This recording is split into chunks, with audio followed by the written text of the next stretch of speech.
On the phone right now, our friend Jeff Belanger, who is a, Jeff, I don't always know what exactly it is you do. Yeah, fair. You and the government. Yeah.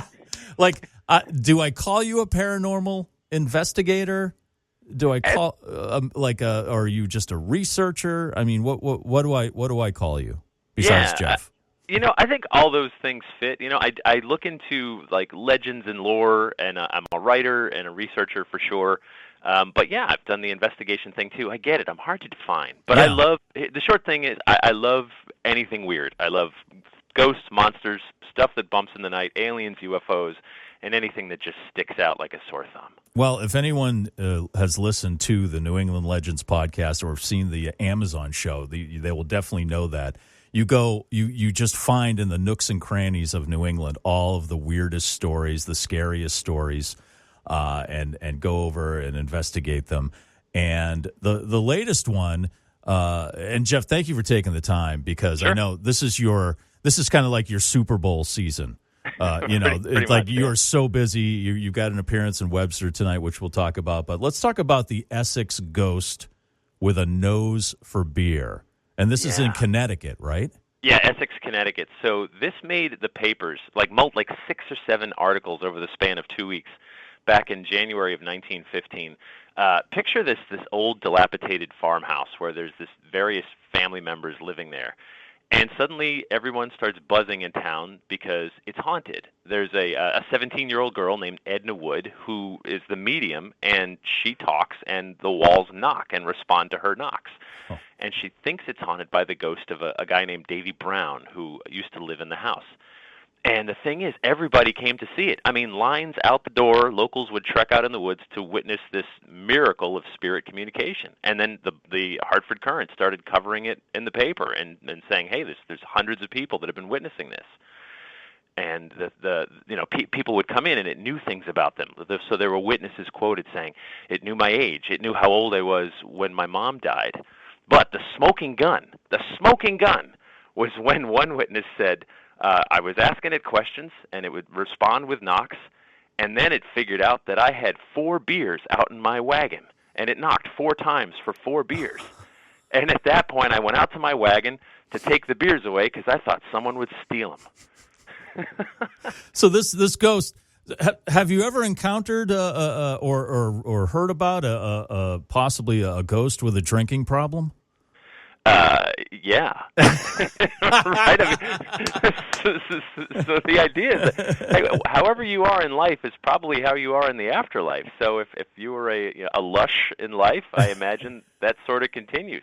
And we were talking off the air, like this sort of validates everything we believe in, right? I mean, right. I'd still be. I don't imagine my quest for beer ends at death. Yeah, it just continues. And yeah, so I do that now.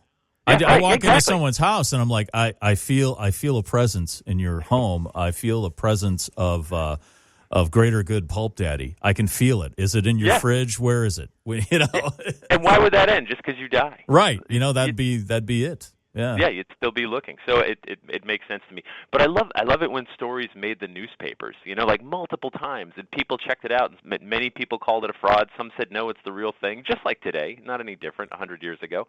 But the papers covered it because everyone in Essex, Connecticut was buzzing about this haunted farmhouse.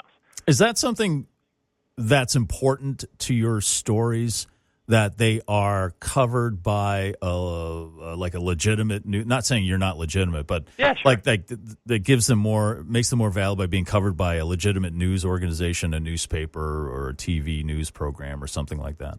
I spend half my life in the news archives because I love when they do get covered. And think about it. Back then, I mean, today too to some degree, but some weird story starts to get talked about in a community, and the papers are going to cover that. And some of them covered it very tongue-in-cheek. Some of them mocked the witnesses, and others were just covered it like news. Like, I don't know what to say, but there's 100 people out the door of this farmhouse who all are hearing the knocks on the wall and believe it's haunted.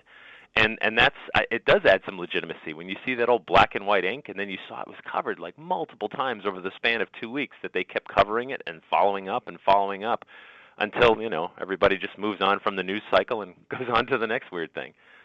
Well, the podcast is great. New England Legends. You explore every state in New England. Tiny towns, big cities. You do it all. And then this is, like I said, this is like your Super Bowl time. This is like the time where you get the most, you're the busiest. So you have an appearance tonight in Webster. Where's that going to be? So it's at the Gladys E. Kelly Public Library, which is 2 Lake Street. It's right there in downtown Webster. It's free to attend. It's a live show. We're going to do some stories. I'll have books for sale and stuff like that. There's no registration required. They have a nice big community room where all are welcome. And I've been there. This is either my 3rd or 4th year going there. And we can learn how to pronounce the lake together. Oh, my God. I still can't. You ready? Want me to do it? Yeah. Can you do it? I can. Okay. Lake Shagagaga, Man Chagagaga, Chubunamungamug. Wow. I know, right? Wow. Very good. Worth the price of admission right there, which means that it's free. Do you know of any around that area? Any legends, myths, ghosts? Well, there's the lake. Yeah, the lake. So I think wherever there's a lake, there's something dark going on at some point in history. Do you know of any from the lake there? Well, people drowned and there's accidents and so on, and that always seems to lend itself to, to hauntings. But, every town has got its weirdness, Every town has got the stories that people talk about, and often you have to be local to know about them, because they don't always make it to, national news or whatever. I've heard stories about seeing an apparition near the lake, and then of course the name itself just lends itself. Although if you want to pronounce it like the locals, of course it's just Webster Lake. That's right. That's what I stick with. Yeah, fair enough. Yeah.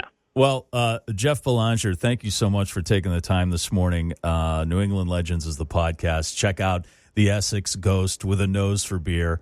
Episode number 369. And then, again, I'm sorry, the name of the library you're going to be at tonight, telling stories? It's the Gladys Kelly Library in Webster. All right. Go tell. And, Jeff, I don't want to embarrass you, but Jeff Belanger is one of the greatest storytellers I've ever heard in my life. Always incredibly interesting stories, and he tells it in a great way. And then hopefully we can talk to you later on, maybe sometime in December, because you don't think Halloween is the scariest time of year.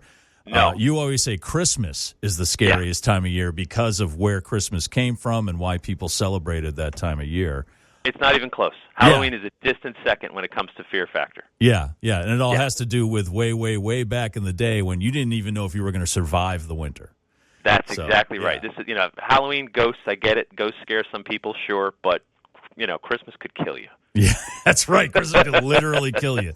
Yep. All right, Jeff, thank you so much. I appreciate it. We'll post that information about your appearance up on our X/Twitter feed at 100 FM The Pike. Jeff, happy Halloween if I don't talk to you. Thank you. Have a great Halloween, Mike.